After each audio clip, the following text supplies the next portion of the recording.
So I have to start by thanking also Tirdat and Tom for the great invitation. You can't hear me? Do I have to do something? Thank you, Tom and Tirdat, for the amazing invitation and this whole setup of very, very interesting speakers. I think there were a lot of questions yesterday that has been sort of that kept reappearing in my mind, and I was thinking of trying to tie some of them in, but I think actually I'll only be able to. The two most pressing ones I think that I kept thinking about were Sandy's question or claim or discussion of the idea of an own image of one's own future, and the claim of a right for a kind of own image for one's own future. The right, I might be adding, a little bit inspired by Ariela's suggestion of claiming a right to not be a perpetrator. And I kept thinking about these two things in relation to, also when Sandy, you were saying that is the first thing that happens with colonization, is that the image of your own future is not yours.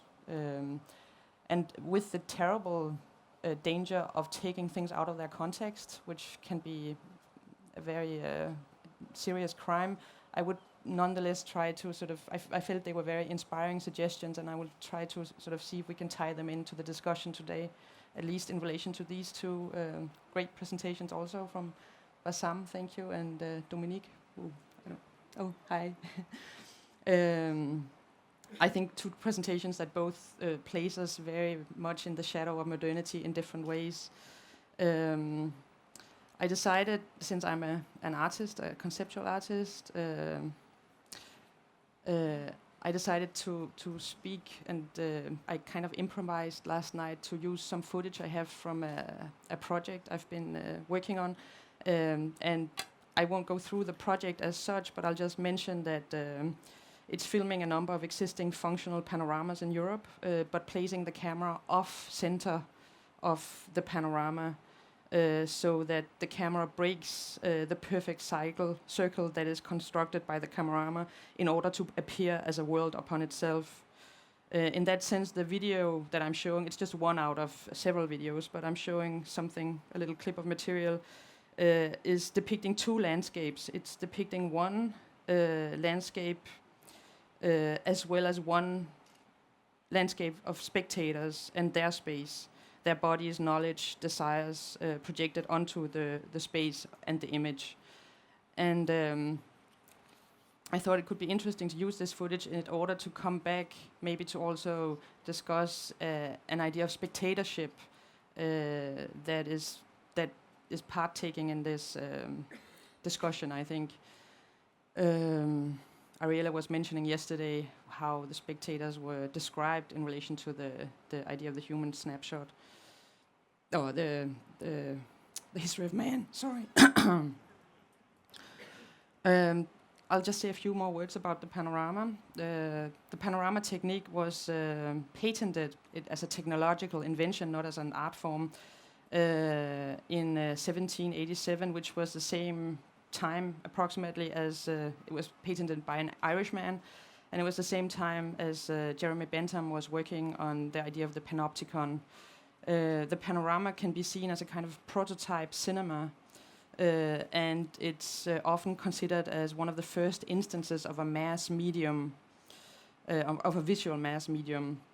Now, it's not showing, it's not the ground or the aerial photo that Hito and Ayal and Mayon were discussing yesterday, but I think there's something interesting with this scan of the horizon. The one we're seeing here is a contemporary panorama. It was finished, I think, 5 years ago, and it's in Leipzig. By creating a view in all directions, the panorama provided a sense of having an overview of the world, a sense of knowing what power knows when looking at the world.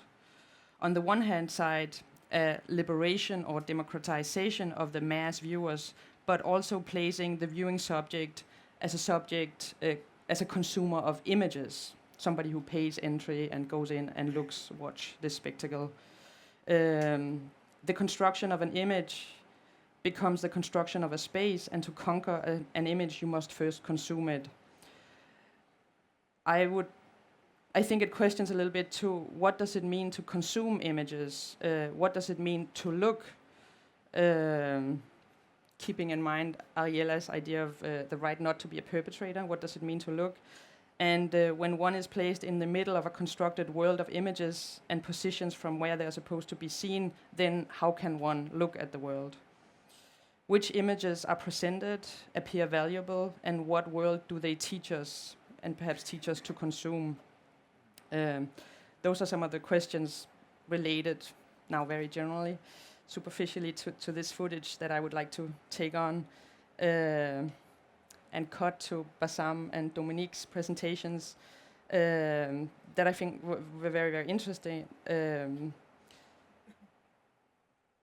I saw a little bit, Dominique, you sort of in some of your works suggesting or using a strategy of particularization of modernity or making something that is supposed to be universal and general, some of these architectural buildings and suggestions of spaces, to make them very, very specific and to insert specific bodies and specific narratives into them, just by a body suggested by a towel and a glass of water, and so to sort of turn around and subvert this idea of the general, the anyone, so to speak.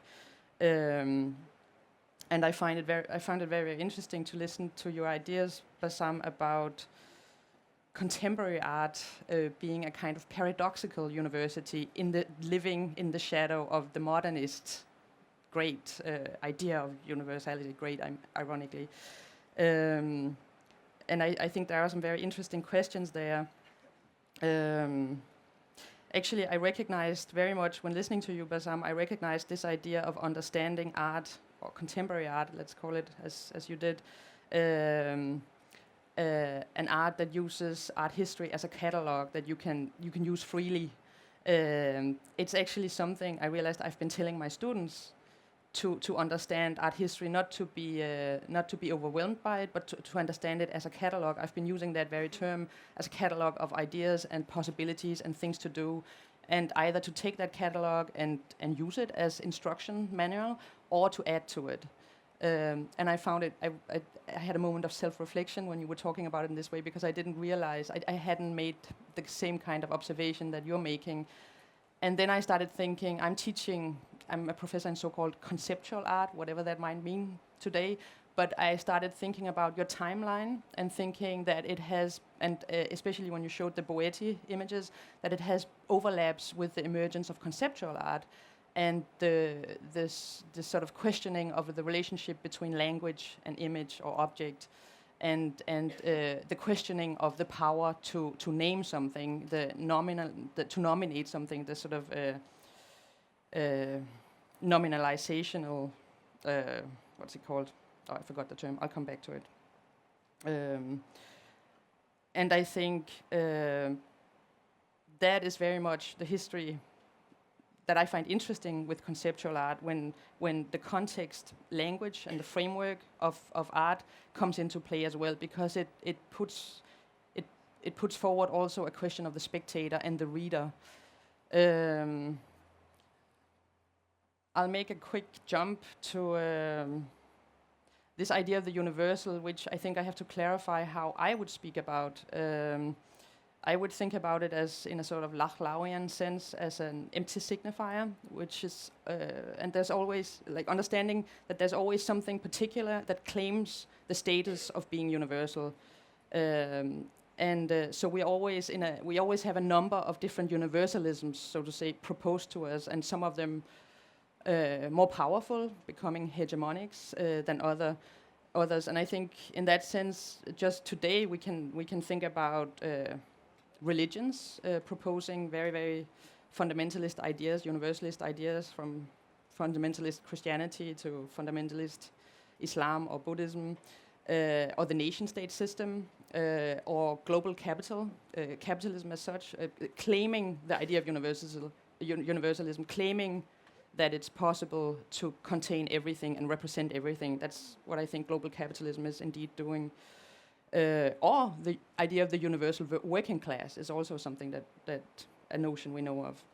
And I think recognizing that there is this constant negotiation or struggle between these universalities is of course finding oneself in a paradoxical situation indeed, which I think is, I relate very much to what you're talking about when you talk about this paradoxical universality, even though I don't know how I would describe that universality. I think it's a conglomerate of negotiations, basically. But I agree that this is very much where contemporary art, as you call it, or discursive art, you also called it, finds itself. I was surprised by understanding your strict definition between contemporary art and fine arts, because I teach probably what is called contemporary art in your vocabulary, and my students receive a diploma of Master of Fine Arts, it says. So I never made that link, actually, to understand the idea of fine art as so embedded in modernity. And actually, I would say that all contemporary art means art that is made now for the time in which the artist is living, so to speak. It's not made with a view to history. And in that sense, I guess I parallel you, because the sort of modernist art that you're talking about is made with a view to history and the canon. Where I think it's true that contemporary art is made for a certain idea of a now and negotiation in the now. And I agree, I read into your sort of analysis a little bit a suggestion of a problem which might be the problem of this now, that we're kind of caught in that presentness of contemporary art, that contemporary art is always placed in the now. I think it's interesting, museums for contemporary art started appearing in the 50s and 60s. Before that, it wasn't called contemporary art, it was just called art. So that idea, as you also mentioned, sort of rised, and it's actually quite young idea in that sense.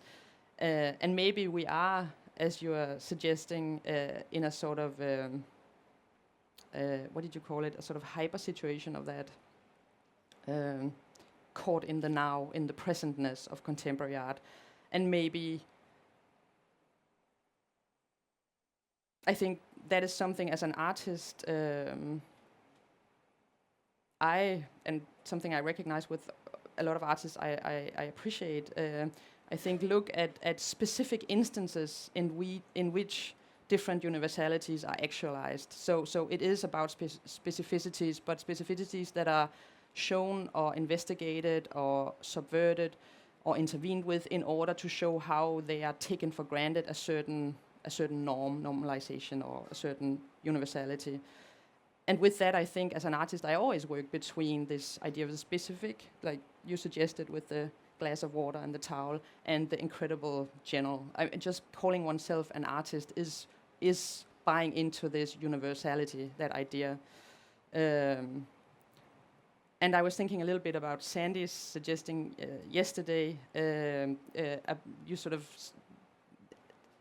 defined or sort of described art as a place where one could have the luxury of, I wrote it down, correct me if I'm wrong, the luxury of a vision outside of being stuck in a specific political situation, being able to put that situation in parentheses, so to speak, and imagine something outside of that. For a second, you say, to extract yourself from a specific political moment.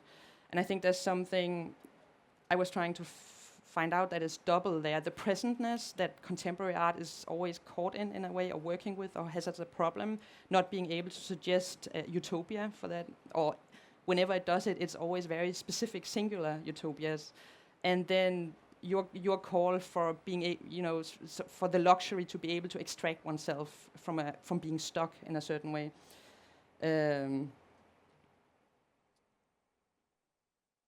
Let me just, I have a lot of notes here. I guess that's one question I would like to take up, is this oscillation between presentness or nowness as universality, and the idea of suggestion, a vision of a future, an image of a future. It's one question. It's not only for Bassam and Dominique and Sandy, but yeah. Another question I think could be interesting is to address this paradoxical universality that is at play when different kinds of contemporary art, the ones that claim this very particularity or diversity or singularity or multiculturalism you also mentioned, when that kind of art actually ends up having a rather small number of heroes that can be circulated continuously on all over the world in biennials in Guangzhou, Moscow, Johannesburg, and Sao Paulo, with work that really claims particularity, but apparently seem to be able to circulate all over the world. And I'm interested in this kind of internationalization of contemporary art, or international contemporary or critical art, because I think it does have a paradoxical overlap with modernism, or with this aspiration for a universality. And the question is, of course, how do they meet? And it's my suggestion, but there might be others, it's my suggestion that the particularity that these artworks claim is attributed to the spectator and not the artist any longer. It might be sort of a little bit of an over-identification with the reading of Death of an Author,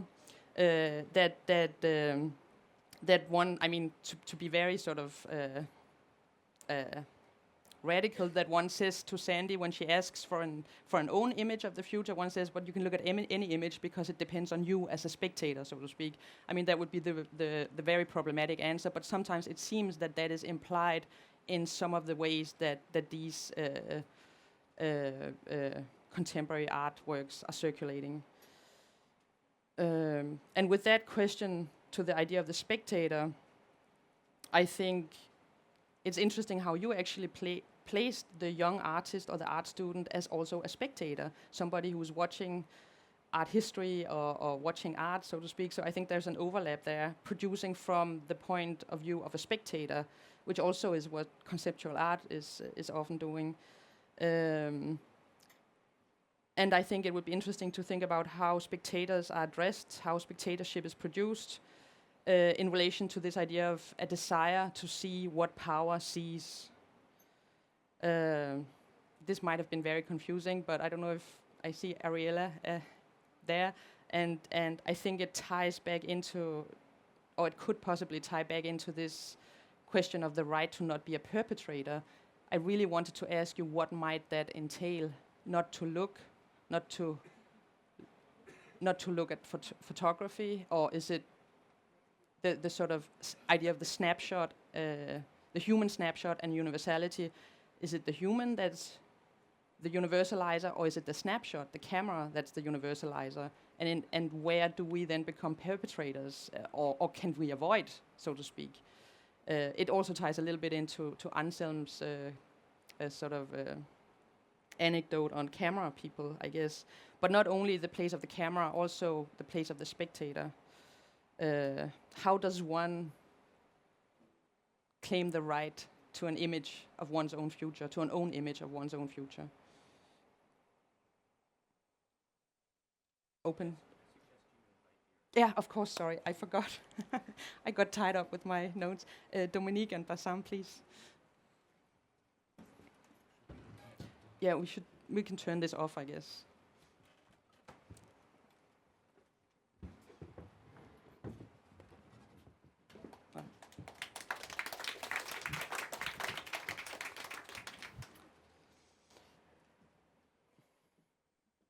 So, I know it was a lot. You can, take it from where you want. Fire away. Do you want me to repeat some of the? I mean, maybe the. Okay, yeah, Hito is yeah. It's on. Somebody wants to ask a question.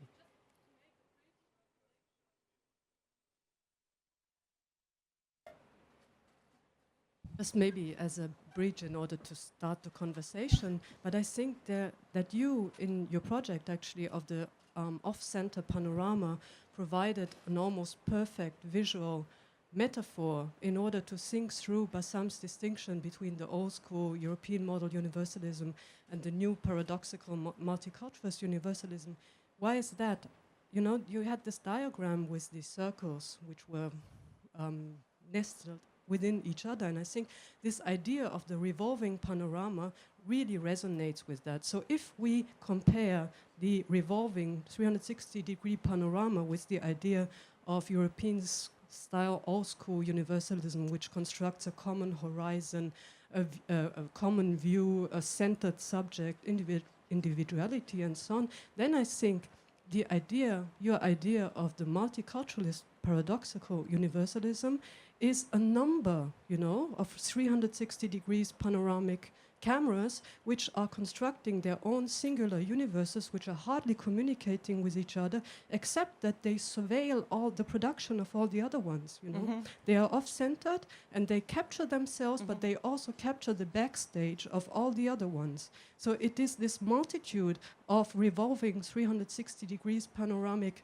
cameras which are off-centered and thus manage to surveil each other and to at the same time ignore and interfere with each other. That's a good description.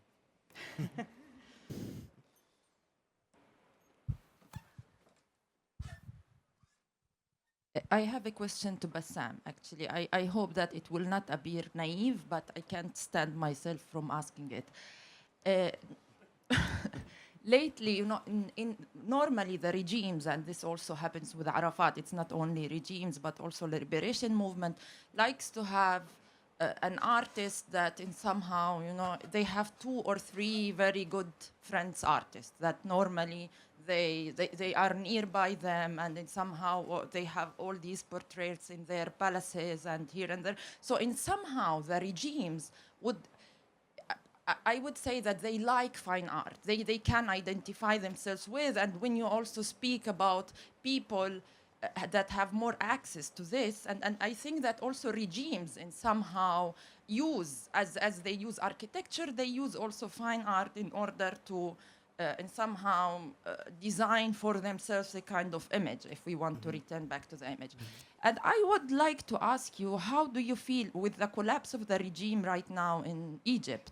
How you can see this evolving, if you have any, if you elaborate any of these ideas of how this would in somehow affect the art scene in Egypt? Yeah. I don't think the regime has collapsed yet, so, but presuming it will, I think it's very naive to think that this will have a huge manifestation on how art will be perceived, or an instant manifestation on how art will be perceived in society. And I think why in my presentation I really focused a lot on the academy is because in the academy, with the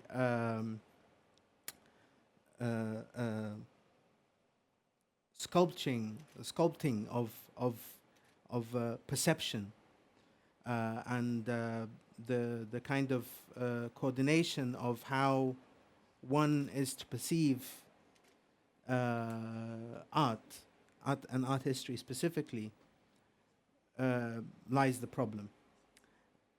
Or problematic. I mean, I don't think it's in any way. I mean, it's like, I'm not saying that fine art is a problem. It exists. But what I'm saying is that it won't change because this academy comes from a tradition, and this tradition has is invested in a national identity that is in turn invested in the secular component of Egypt's history. So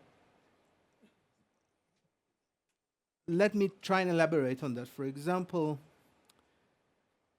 what's really behind the fine arts tradition is that it comes from this idea of the Enlightenment, basically. You know, it's like, so if you look at the discourse of, let's say, the Ministry of Culture in Egypt, it really focuses, and throughout the Arab world, it focuses on the idea of the enlightened individual in the very kind of old, like classic French Enlightenment sense, not in any kind of advanced sense, but where the artist is responsible for enlightening society with this kind of,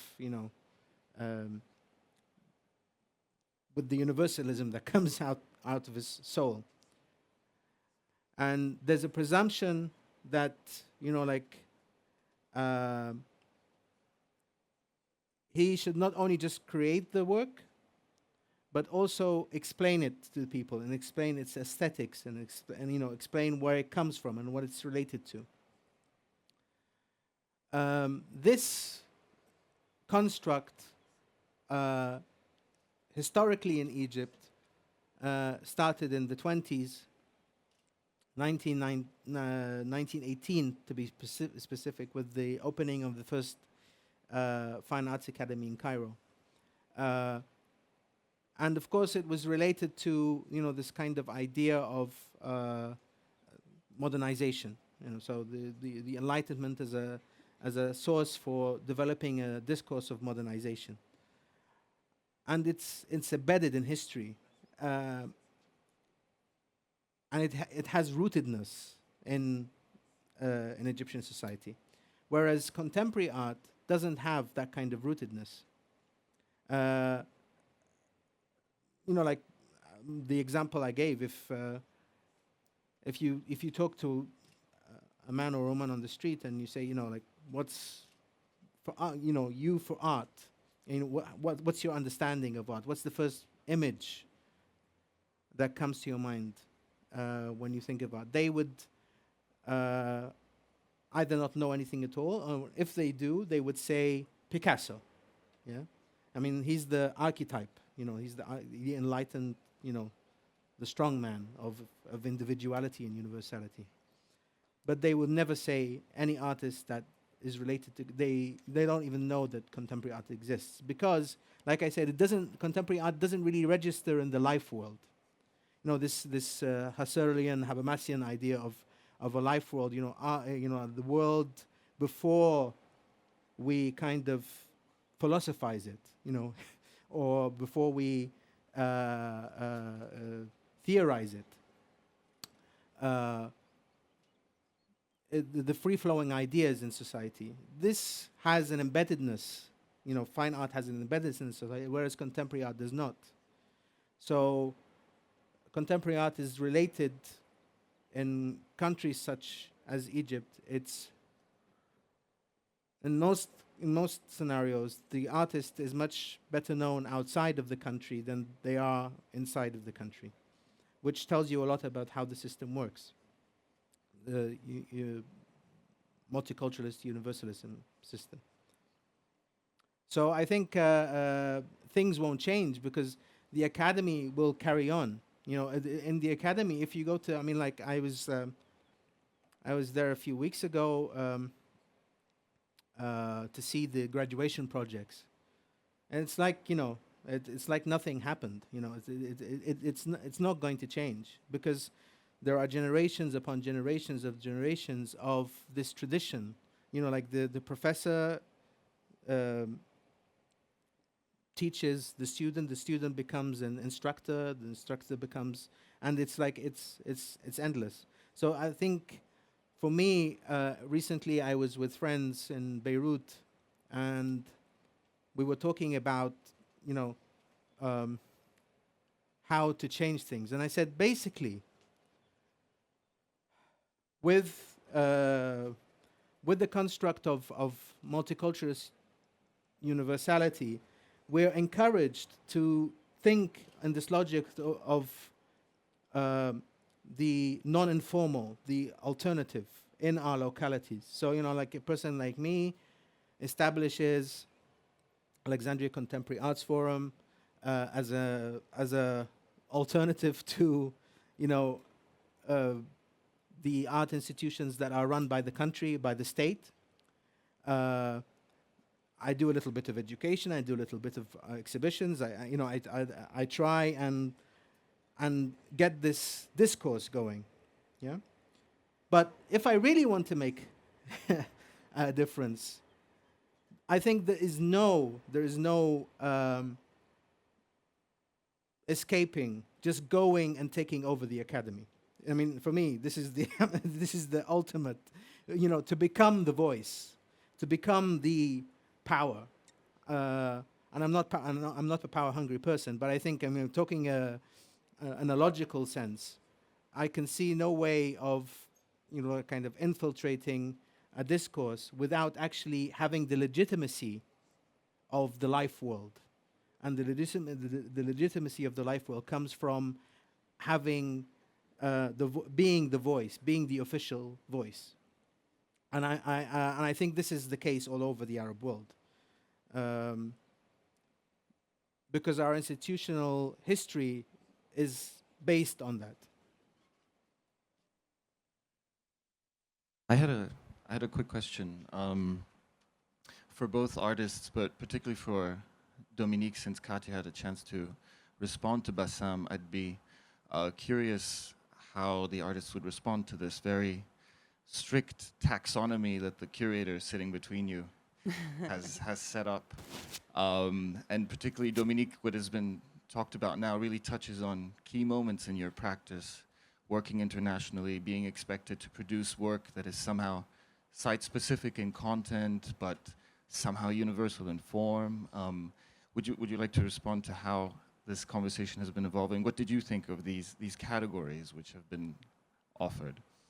Well, as you, of course, have you seen, I start from a very different point of view, and I feel sometimes very naive and immature in my own way to bring these narratives, because I realize it's very far from a more common grid of and vocabulary. So, but as I can in fact, while I was listening to you, I was surprised to how much I understand what you're talking about, even in a context like France.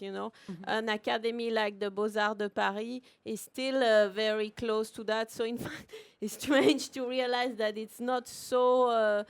The questions are not so. I mean, for me, are not so different. But then to go back to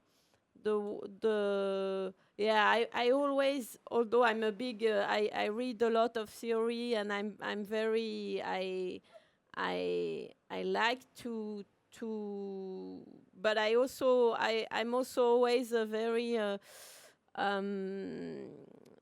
I'm also always very cautious but I know it's a very fragile line, but I'm very cautious in trying to explore a way that is partly, so this is why I was also showing some images or certain things without explanation. At one point I wanted to, I also wanted to say that I will never give any, although I've been in the last 10 years asked so many times about a more precise or definition of what is this alliance of these two words. It's not tropical modernity, Tropicale Modernité in French. Can you describe it in a few sentences or words? I will always escape this, because in fact for me the true sense of it is really of producing things and not. So I'm of course in that sense I'm on another side of the spectrum. Like I'm not trying, but it's an ambivalent position. I'm attracted to very clear ways to express a situation, because I think they're also very productive. On my side, if I want to have I realized long time ago that if I want to have a more fertile. Then I have to be more by myself. But I don't know if it makes sense.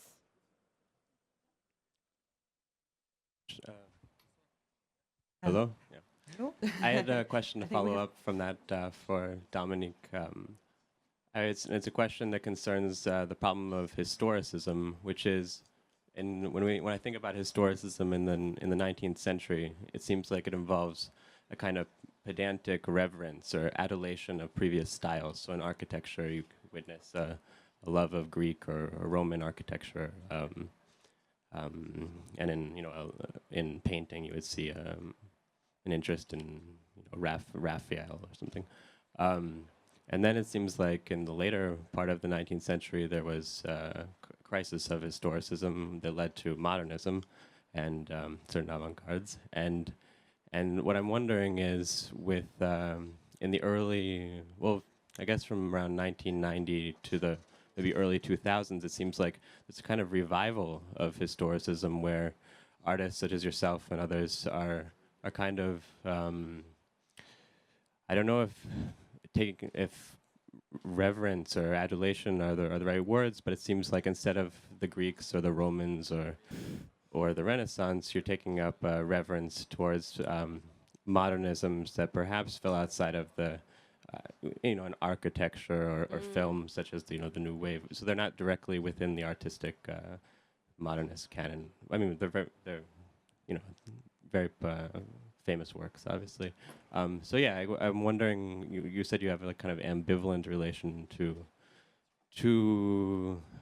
tropical modernity, and I'm wondering if, I guess I don't want to ask you to define it then, but I'm wondering more about your attitude towards Niemeyer and these people, and if you're attempting to criticize their kind of own ambivalent relations to the tropics or what. So it's very good. It's in fact the more I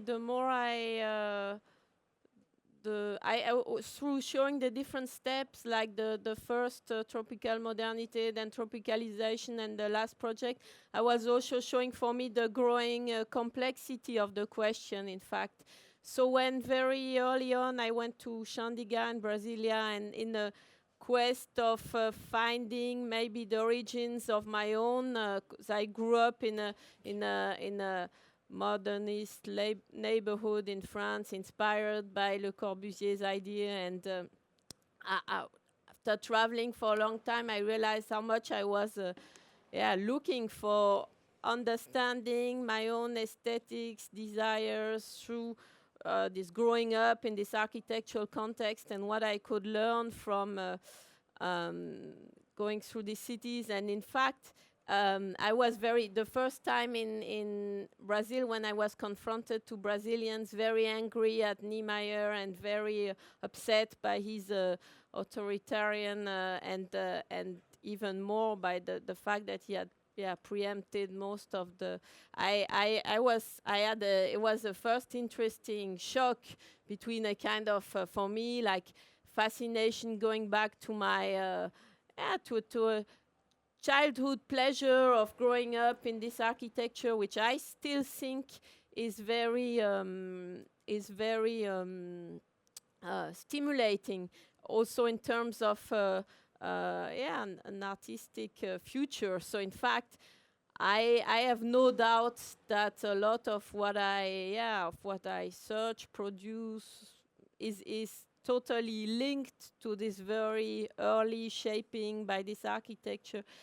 But it's true that from first almost the pleasure to rediscover a playground, to knowing more about what this that it's of course much more than a playground, a whole city, a whole way, a whole relate. Of course, I with time my relation to this architecture is more and more complex. And in fact, if the last desert part is I think contains a lot of that also. So No, it's but there was another side in your question, and that made me think of yesterday when I was thinking of also again this word modern, tropical modernity, and I was thinking at one point when I was a student in the mid-80s, we were totally stuck into the post-modernity thing, and it seemed that the word modern could only be associated to a timeline with the word post, and suddenly maybe this possible shifts, translation, parallel modernities opened and maybe this is something that is behind this tropical modernity idea, opened suddenly another possible section or reading for the word modernity that took it out from this postmodern timeline, made it more climatic, geographic. So maybe for me it's only a possibility to extend the potential and the readings, but not necessarily the admiration, just I think probably for all, because I have 1 year more than Brasilia, or I have the age of that city.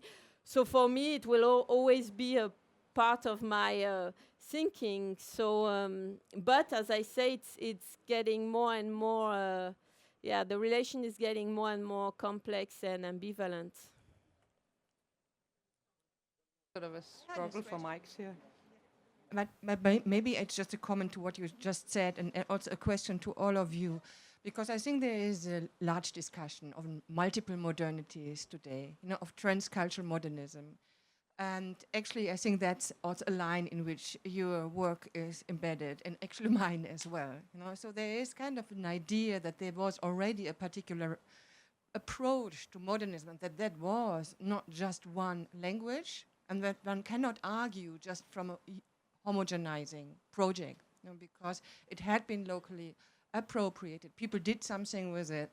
Maybe, the images that I showed yesterday, I didn't show my photos. It had a reason why, but the photos that I did is a complete overwork by the people that were living in these buildings. They don't even that are not even recognized anymore as this kind of modernist typology. Yeah.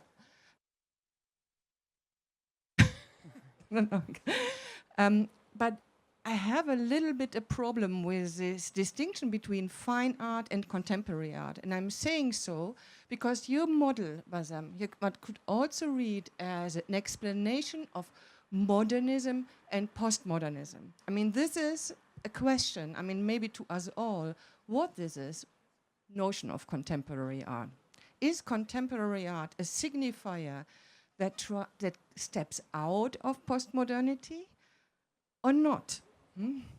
And I think we don't have an answer but I think that there we have to think further if we step out of it already, which would also mean, because modernism and postmodernity also maps with some modes of production, like post-Fordism. Are we still in post-Fordism, or are we out of it? And I think this is maybe where we are trapped in our discussion. I don't think we're trapped at all. I think for me, I identified contemporary art as something very specific that comes into place after a transition period, which can be called postmodernity.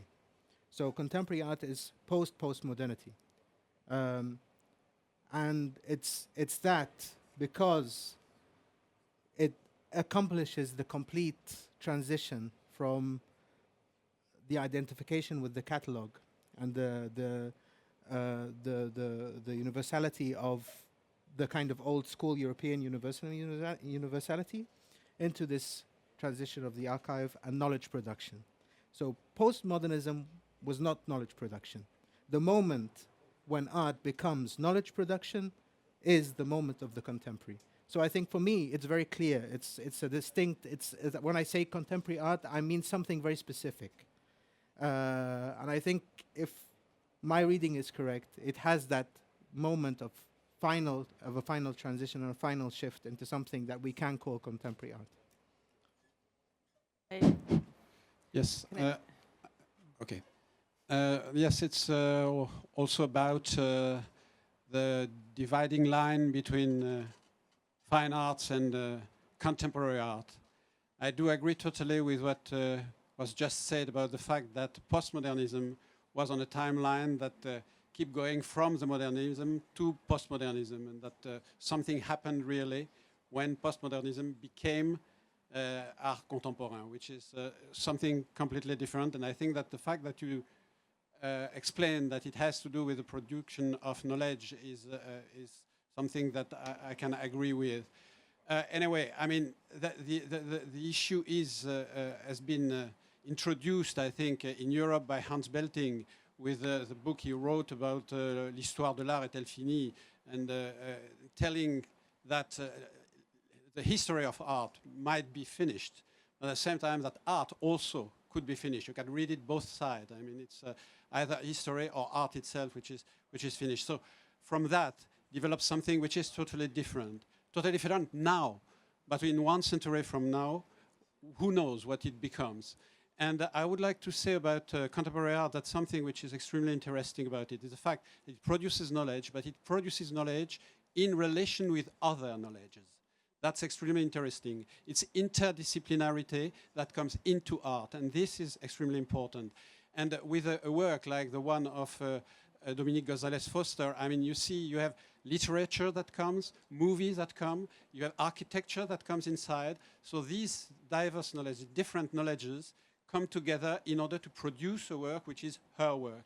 And that's, in my opinion, something which is really characteristic of the contemporary art.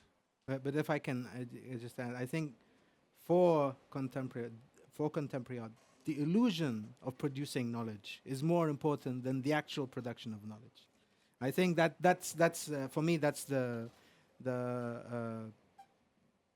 main column that contemporary art stands. And the idea of knowledge production is very related to the economy of contemporary art. It needs it to survive. Yeah. So I think really when you come from, like a context like I come from, you begin to see, the equations of so-called knowledge production. And a lot of it is not, for me, knowledge production. I mean, I think knowledge production, to actually produce knowledge, you need to configure a system that produces knowledge. What I see is a kind of mixing of archival materials, overlaying of information, So for me, most contemporary art does not count as knowledge production, but it's described as knowledge production. And I think this illusion of producing knowledge is the main, claim to fame of contemporary art. Just a word. To say that it's not so new, because Walter Benjamin himself, wrote a book with only quotations. So the fact that knowledge comes from archive doesn't mean that it is not knowledge and that it is illusion of knowledge. You can have knowledge coming also from the archives. The mixing of archives produces a knowledge.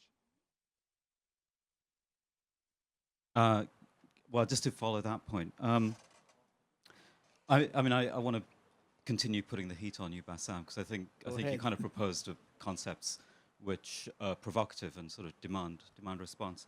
I'm also not entirely convinced about the distinction between the encyclopedia and the archive, which is your ordering mechanism for distinction between fine art and contemporary art. Just to be very schematic about it, it seems to me it's a questionable distinction, partly because of formats like Wikipedia, which are an archive and also claim to be an encyclopedia. That seems somehow to embody something about a changing notion of the ordering of knowledge, which the encyclopedia claimed to do through the internet and social networking and so on. Now, and also the other reason in relation to art, I take the point that the contemporary artist would look like a fine artist if they claimed a persona in the theatre that you were describing. But it seems to me that what happens today is that the artwork adopts a convention or a style. That there's a pretty, I would say, limited repertoire of conventions and styles in contemporary art. And this kind of is partly institutionally organized, but also questions of training through even progressive institutions like Goldsmiths. Yeah. Okay. Can I have some more? Okay. So given this shaky distinction between encyclopedia and the archive, I again, just being schematic and following the distinctions you drew up, it seemed that would throw open a kind of transfer of passage between management and individualism, like universal individualism and the kind of managerial multiculturalism that you were describing. If the distinction isn't entirely fixed. Where you were describing the multicultural contemporary art thing as to do with the kind of managerial management of identities and so on and so forth, as opposed to the universal individualism of modernism. Yes. So if the distinction is tenuous, more tenuous than you were describing, you open up a space of a kind of managed individualism. And that seems to me actually a very good description of contemporary democracies, quasi-orders, especially liberal democracies. They're the sort of managed individualisms. And it also seems to me a very good description of the contemporary art collection. And it also seems to me a very good description of the figure of the curator. And I was wondering, I guess, through that sort of, I mean, I'm being extremely schematic and reductive of your presentation, but I'm wondering about where the curator, today's curator, would figure as somebody who must know their art history, relate it to the contemporary, not through these theatrical personae, but through a kind of a global proliferation of styles and conventions of contemporary art, which comes back to, I think, the questions that Katya was asking as well.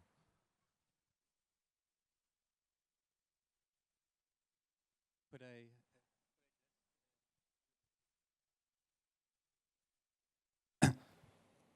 If I'm allowed, I mean to, because I would rather, I mean, taking up this Suhail's suggestion, I would rather defend Bassam's schema or dichotomy, because it helps us, I think, to see a transition Michael Fehr was talking about yesterday in terms of class.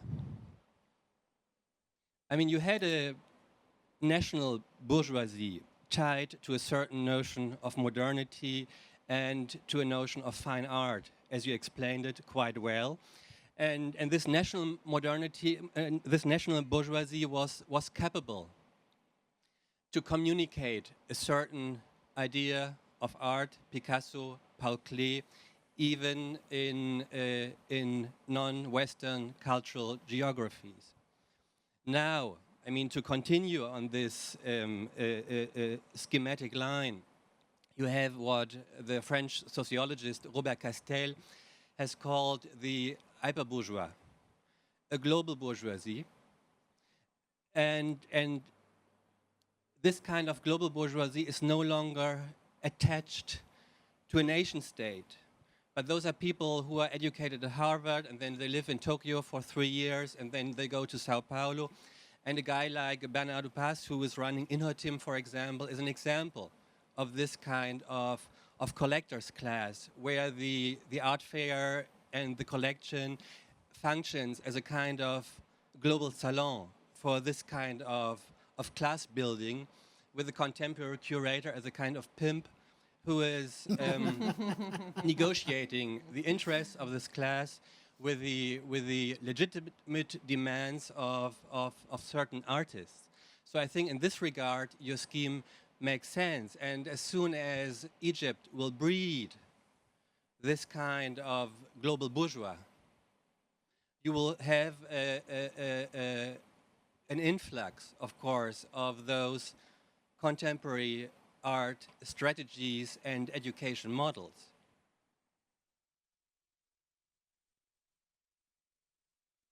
Suhail, you asked so many questions that I can't really get any of them. I mean, if you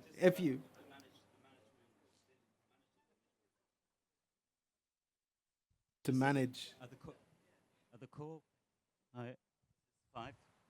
I can hear Okay. you. At the core of it was the kind of move towards a managed individualism. That's the kind of curatorial, democratic, collector, To manage managed individualism. Yeah. Yes, but to manage, I mean, I don't really want to go into a kind of deeply philosophical I didn't get much sleep last night, so I don't know if I can actually get into a kind of philosophical realm. It needs a philosophical answer, but I think here the thing is that as a curator,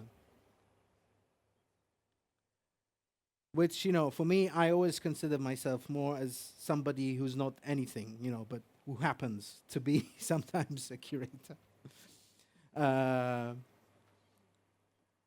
think the idea here is not to manage, for me, is not to manage individualism, but to manage the bureaucracy, to be the kind of, to develop systems, curating as developing systems rather than developing, rather than developing a kind of, grand, exhibitions as grand narratives, to actually produce, to design, design systems that can actually mediate this, the idea that you're actually working with individualisms that are respondent to the system, that are respondent to the bureaucracy. So, I mean, you as an individual, it's not the same today as, I mean, the individualism I'm managing is not the same as, I'm not managing Picasso's individualism. I'm managing the individualism of somebody who really, I mean, coming from Egypt, for example, you're educated abroad, yeah, at Goldsmiths or somewhere, or you have thoughtfully made the transition from fine art to contemporary art. And with this transition, the thoughtful transition, your individualism is not the same as somebody who is not the same as Picasso's individualism. It's an individualism that already takes into consideration the bureaucracy of the current universalism in place. So what I need to do is to actually be that kind of, so I mean, you get what I'm saying, right? So I think it's very different. It's very different than saying, it's not individualism. It's not the same thing anymore. I think it's a very specific kind of individuality that we need to see in light of today.